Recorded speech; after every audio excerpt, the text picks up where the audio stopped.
Oke, bismillahirrahmanirrahim. Assalamualaikum warahmatullahi wabarakatuh. Alhamdulillah pada video kali ini saya ingin mencoba berbagi mengenai bagaimana cara melakukan quality of service untuk jaringan menggunakan mikrotik. Kita akan mencoba bagaimana melakukan limitasi bandwidth ketika kita berada di dalam jaringan menggunakan router. Sebelum masuk ke materi, pastikan dulu teman-teman semuanya sudah menyelesaikan tugas pada video pertama maupun pada video kedua. Karena pada video yang sekarang kita akan menindaklanjutinya. Skema yang akan kita gunakan seperti ini nantinya. Ini skemanya. Pastikan teman-teman sudah mempunyai akses internet. Ini akses internet yang berada dari wireless kalian. Jadi ini dari wireless kalian. Wireless ke arah mana? Wireless di-share ke VirtualBox host only. Nah, nanti alokasi IP address-nya adalah 192.168.137.1/24. Maka di mikrotik ini mikrotik kita mempunyai IP address yang harus satu network dengan 137.1. Kita asumsikan saja 192.168.137.254/24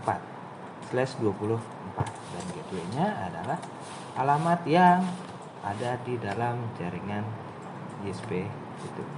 Dan DNS-nya pun sama 192.168.137.1. Jadi pastikan teman-teman sudah melakukan instalasi baik pada video pertama maupun pada video kedua.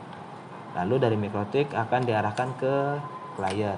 Ini ether 1, ini ether 2. Nanti kita akan mencoba melakukan limitasi bandwidth terhadap klien yang terhubung dengan mikrotik. Nah, sekarang kita masuk ke materinya. Pastikan teman-teman sudah mempunyai VirtualBox, di dalam sudah ada mikrotik dan satu buah klien. Jika sudah ada berarti kita buka mikrotiknya. Pastikan mikrotiknya terhubung ke dalam jaringan internet. Ini yang paling penting. Lalu kita cek lagi IP address-nya. Gateway-nya adalah 10.1. Kita masukkan ke sini. Ether 2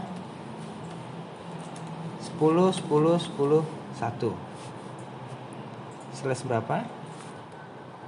/8. Nah, ini harus kita daftarkan. Maka di klien haruslah menggunakan gateway.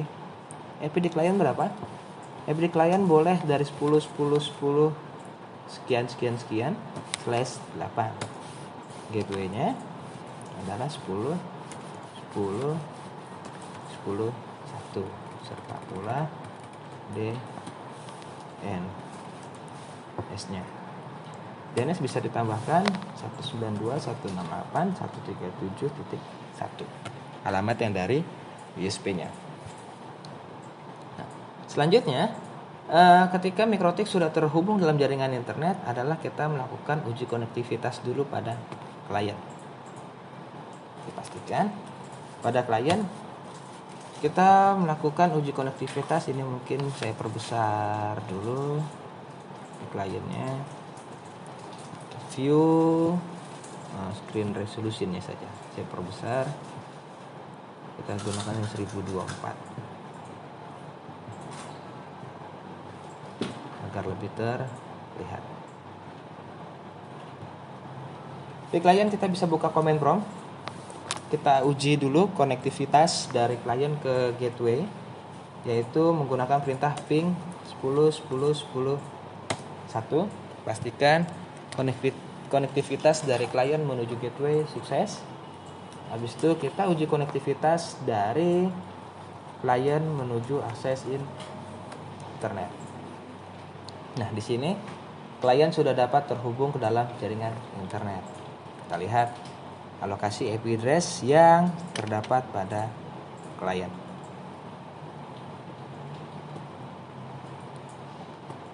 Klien menggunakan alokasi IP address 10 10 10 2 dengan DNS dan gateway 10 10 1.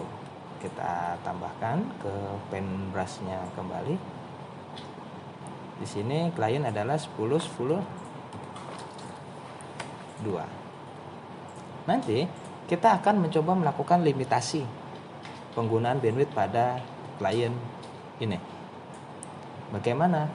Kenapa kita harus melakukan limitasi bandwidth? Logika yang pertama, ini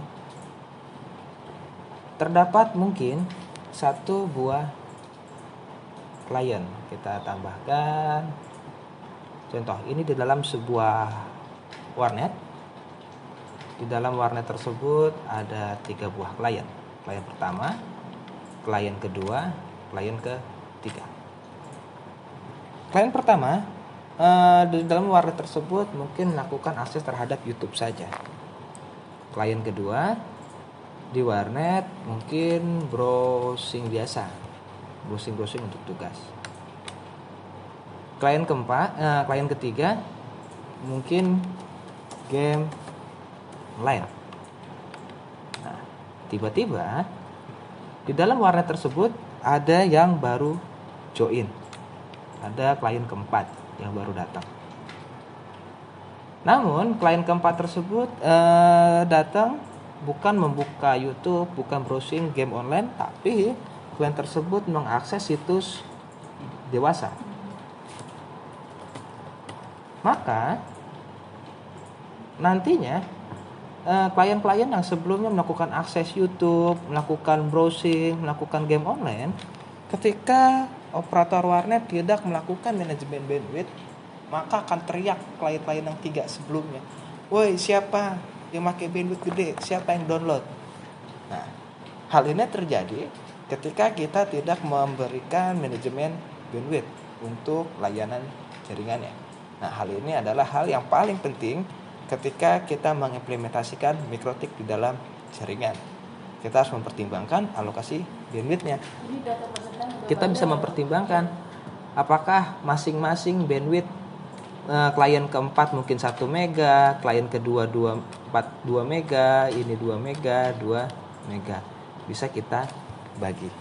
Jadi siapapun yang mengakses ke dalam jaringan tidak akan mengganggu klien yang lainnya. Lalu bagaimana untuk pengimplementasiannya? Oke. Untuk pengimplementasiannya kita kembali ke VirtualBox. Jadi dipastikan teman-teman sudah mempunyai VirtualBox dan MikroTik Router OS. Yang pertama adalah kita buka dulu Winbox-nya. Kita harus login ke Winbox. Nah, di sini run untuk jalannya. Di sini teman-teman bisa connect to ketika di sini masih kosong untuk melakukan pencarian.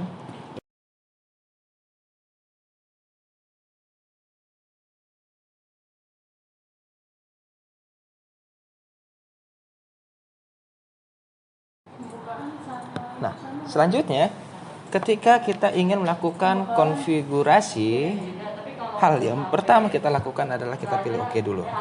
Ini untuk melakukan konfigurasi. Di mana sih konfigurasi bandwidth itu?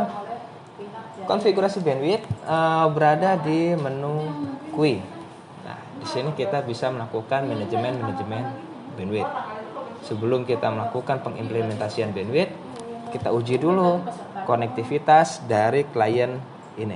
Ya, kita uji konektivitas apakah akan berpengaruh ataupun tidak. Kita mungkin bisa lakukan ke speed test untuk uji untuk konektivitas jaringan kita. Jaringannya berapa kira-kira bandwidthnya? Kita lihat dulu dari Sibrindo Aditama, speed test CBN. Nah, di sini kita akan lihat bandwidth baik upload maupun downloadnya. Jadi sebelum melakukan pengimplementasian, kita coba dulu sebelum ataupun sesudah ketika kita melakukan pengimplementasian bandwidth itu. Oke, kita go. Nah, di sini nanti akan ada terlihat pingnya kita 22, jitternya ada 42. Nah, kita akan melihat unduhnya berapa dan unggahnya berapa, baik download maupun uploadnya.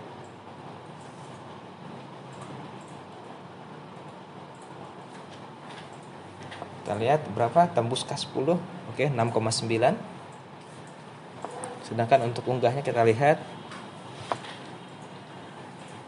15, apakah lebih dari 15? Nah, ini nanti yang akan kita pertimbangkan.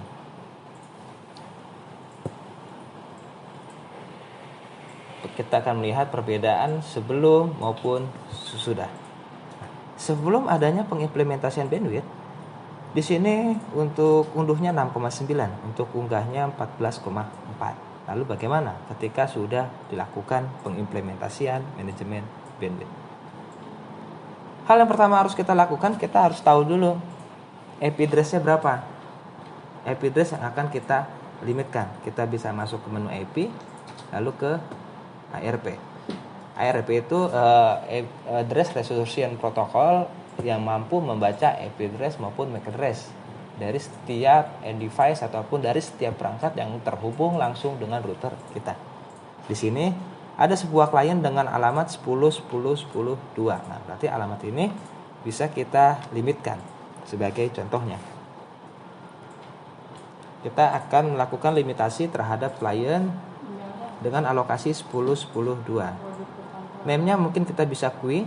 Nah, targetnya baru kita masukkan 10 10 10 2 slash 8-nya nggak usah karena sudah terbaca. Maksimum limitnya berapa? Mungkin kita bisa kasih 128K saja untuk sampel pengujian. Untuk downloadnya juga 128K. Lalu kita play, kita oke. Nah, ini ketika kita baru melakukan pengimplementasian jaringan, di QUI itu ada indikator. Hijau berarti traffic masih normal, masih kosong. Merah traffic berarti sudah digunakan. Karena 128 mungkin terlalu kecil ya, kita tambahkan. Ataupun kita edit. Untuk editnya kita bisa masuk ke dalam, double klik. Kita bisa kita rubah 512. Klik saja 512. Lalu play, lalu oke. Nah, di sini kembali menjadi hijau. Nanti ketika ada traffic yang digunakan, maka di sini akan nambah hijau, kuning, merah, hijau, kuning, merah. Nah, kuning berarti kita sudah mau mendekati dari maksimum bandwidth-nya. Ketika merah berarti kita sudah kena maksimum bandwidth dari klien itu. Lalu bagaimana untuk pengujiannya? Oke. Kita buka mungkin sampingnya, kita speed test kembali. Apakah bandwidth-nya masih sama 6,9 dan 14,4? Bisa kita lihat apakah ada perbedaan sebelum dan sesudah pengimplementasian manajemen bandwidth menggunakan MikroTik. Nah, manajemen bandwidth yang kita lakukan menggunakan metode Simple QUI. Nanti next kita ada metode untuk QUI tree, parent, HTB. Kita bisa untuk melakukan limitasi bandwidth berdasarkan MAC address, unduhnya berapa, unggahnya berapa. Adakah perbedaan sebelum dan sesudahnya? Di sini unduh masih di bawah 1 mega, 0,2 berarti 512 sesuai dengan konfigurasi yang kita harapkan 512. Yang targetnya berarti untuk upload maupun download juga berada di 512 karena maksimum 512, dan hal ini pun berbeda dengan yang sebelum adanya pengimplementasian manajemen bandwidth. Gampang untuk melakukan pengimplementasian manajemen bandwidth? Oke, kita coba sekali lagi. Bisa kita klik untuk menghapusnya, klik. Ini min untuk menghapus, X untuk disable, menonaktifkan. Kita hapus. Cara pertama yang harus kita lakukan, kita mengetahui dulu target yang akan kita limit. Target yang kita limit adalah 10 10 10 2. Kita bisa melakukan pengecekan di IP ARP. Nah, di sini ada 10 10 10 2. Lalu kita masuk ke QUI. Di mode simple QUI, kita pilih tanda add, tanda tambah. Name-nya biarkan QUI ataupun bisa kita edit jadi client 1. Nah, targetnya alamat IP yang akan kita limitasi. Berapa? 1 mega kah? 512 kah? Sekarang kita tambahkan 1 mega. Yang sebelumnya 512, 1 mega. Lalu kita apply, kita oke. Nah, di sini hijau. Berarti ketika hijau, traffic masih kosong. Ketika kuning, traffic mulai berjalan. Tapi ketika merah, traffic sudah mau mendekati. Di sini masih kecil upload dan downloadnya. Makanya dia masih hijau, masih hitungan KB. Kita tes sekali lagi. Apakah ada perbedaan untuk upload dan downloadnya? Ini sebelum dilimitasi. Ini dilimitasi menjadi 512. Dan sekarang kita limitasi menjadi 1 mega. Apakah sesuai nanti menjadi 1 mega? Baik untuk downloadnya. Kita lihat. Hal ini sangatlah penting untuk melakukan pembagian alokasi pengguna jaringan dengan sama rata. Jadi nanti semua klien yang membuka situs dewasa, membuka YouTube, membuka browsing, membuka game online, tidak ada yang saling teriak, "Woi lemot nih, woi down nih, siapa yang lagi download, siapa yang lagi buka situs ini." Jadi nanti tidak akan berpengaruh karena sudah kita bataskan masing-masing. Jadi semua dibuat lebih spesifik. Kita lihat, nah di sini kena di 0,9. Sedangkan untuk unggahnya pun juga sama di 0,9 ataupun 1 karena kita batasi dengan maksimal 1 mega. Nah, di sini akan terlihat trafficnya akan berjalan. Lalu bagaimana ketika kita disable? Apakah benar kembali normal? Ini untuk disable-nya. Kita coba refresh saja yang di sini. Kita coba lagi apakah bisa lebih dari 1 mega ataupun di atasnya. Sambil kita tunggu. Nah, nanti teman-teman semuanya dipastikan untuk mencoba ini juga karena materi ini next akan selalu berkelanjutan untuk materi lanjutnya. Nah, di sini tembus langsung 8 mega, 10 mega, 11 mega. Nah, karena di sini kita belum melakukan limitasi bandwidth. Jadi pemberian alokasi bandwidth menjadi hal yang sangat penting ketika di dalam jaringan. Kita aktifkan kembali. Nah, selanjutnya kemarin kita baru mengimplementasikan jaringan dari MikroTik Ether 2 ke klien menggunakan IP address yang namanya IP address static. Di MikroTik ada fitur yang namanya DHCP server. Nanti Ether 2 ini dengan alokasi IP address 10.10.1 akan menjadi DHCP server. Apa itu DHCP server? DHCP server itu adalah pemberi alamat IP address secara otomatis. Maka komputer Windows 7 tadi statusnya nanti akan menjadi DHCP client, akan mendapatkan alokasi IP address secara otomatis sesuai yang diberikan oleh router. Caranya bagaimana? Oke, caranya ini bisa kita close satu persatu. Untuk nge-close-nya teman-teman bisa ke tanda silang ataupun menggunakan tombol escape pada keyboard. Escape lagi. Kita akan mencoba melakukan implementasi DHCP server pada perangkat router. DHCP server dia berada di menu IP. Ada DHCP client, berarti routernya akan menjadi DHCP client. Di salah satu video saya yang menggunakan akses internet dari WiFi sudah mengadopsi video DHCP client. DHCP relay, DHCP untuk menjembatani dia seperti hubungan ya. Jadi DHCP yang bersifat meneruskan. Jadi ada DHCP server A menuju ke DHCP server B, jarak begitu jauh, maka di tengah-tengahnya ditambahkan sebuah perangkat yang difungsikan sebagai DHCP relay. Jadi bukan sebagai pembentuk DHCP saja, tapi hanya sebatas meneruskan. Nah, sekarang kita akan membuat yang namanya DHCP server. Kita akan membuat DHCP server pada apa? Pada interface Ether 2. Karena interface Ether 2 adalah interface yang terhubung dengan klien. Ether 1 ke internet, Ether 2 ke klien. Kita lihat IP address. Nah, Ether 1 yang ke internet, Ether 2 yang ke klien. Maka DHCP server berada di Ether 2. DP DHCP server yang akan terhubung ke klien. Kita berada di menu DHCP. Lalu kita pilih DHCP setup, bukan add, hati-hati. DHCP setup. Nah, DHCP server interface kita arahkan ke Ether 2. Ini kita arahkan ke Ether 2 karena kita akan membentuk DHCP server pada interface Ether 2. Lalu kita next. DHCP address space ini akan terisi otomatis. Maksud dari DHCP address space ini adalah alamat network yang terhubung.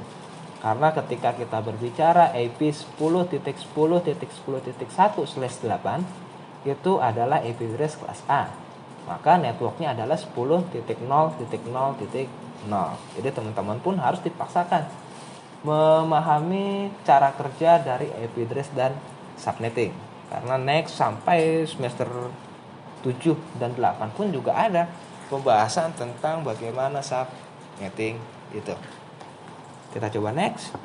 Nah, gateway for DHCP, gateway-nya adalah 10.10.10.1. Kenapa?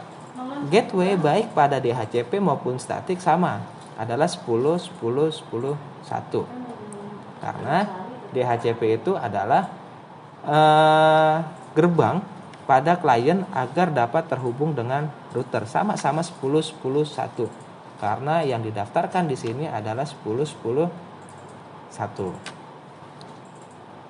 Selanjutnya, address to give out ini merupakan range IP address yang dapat digunakan. Range berapa sih yang bisa digunakan untuk klien dapat terhubung? Jadi range-nya, jangkauan yang bisa terhubung berapa? Bisa kita batasi di sini. Mungkin bisa kita batasi yang dapat terhubung dengan klien kita hanya 10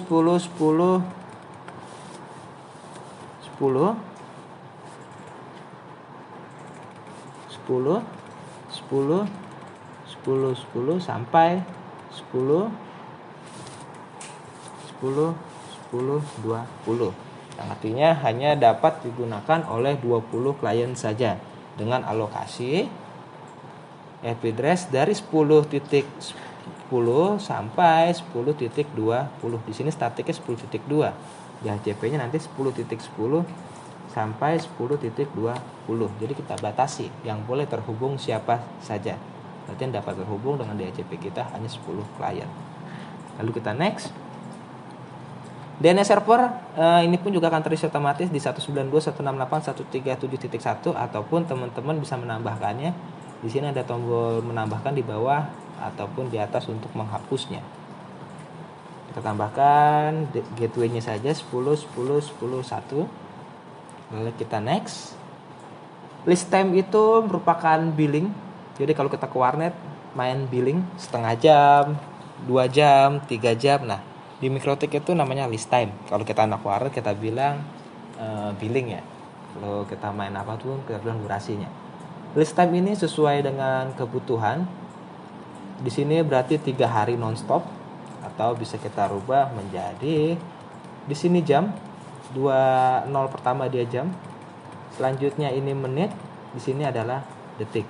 Mungkin kita bisa buat list time-nya selama 1 jam saja. Lalu kita next. Setup has successfully. Di sini sudah kita bentuk DHCP. Lalu bagaimana untuk pengujiannya? Untuk pengujian kita masuk ke klien. Kita masuk ke VirtualBox-nya lagi, masih di sini klien. Kita masuk. Kita minimize dulu, ini kita minimize juga. Untuk pengujiannya, open network and sharing center, pilih local connection, lalu kita pilih properties. Alokasi IP address harusnya berada di 10.10 sampai 10.20. Untuk di HCP client berarti kita pilih Optane untuk pengambilan di HCP, dan DNS-nya pun juga kita pilih Optane. Lalu kita oke, kita close kembali. Nah, di sini sudah berada internet. Kita cek, kita klik lagi, lalu kita pilih detail. DHCP enable yes, IP address 10.10.10.20. Lalu kita cek apakah di Mikrotik yang sudah terdaftar 10.10.10.20. Kita masuk ke Winbox-nya untuk melihat apakah 10.10.10.20 itu sudah masuk ke dalam jaringan kita ataupun belum. Kita connect saja. Untuk pengecekan berarti kita masuk ke IP ARP. Sudah ada 10.10.10.20. Jadi di HCP server dan di HCP client sudah selesai kita bentuk. Jadi teman-teman pastikan pada tugas kali ini sudah melakukan pengimplementasian quality of service menggunakan Simple Queue serta pengimplementasian DHCP server menggunakan Mikrotik. Oke, sekian dari saya. Wassalamualaikum warahmatullahi wabarakatuh.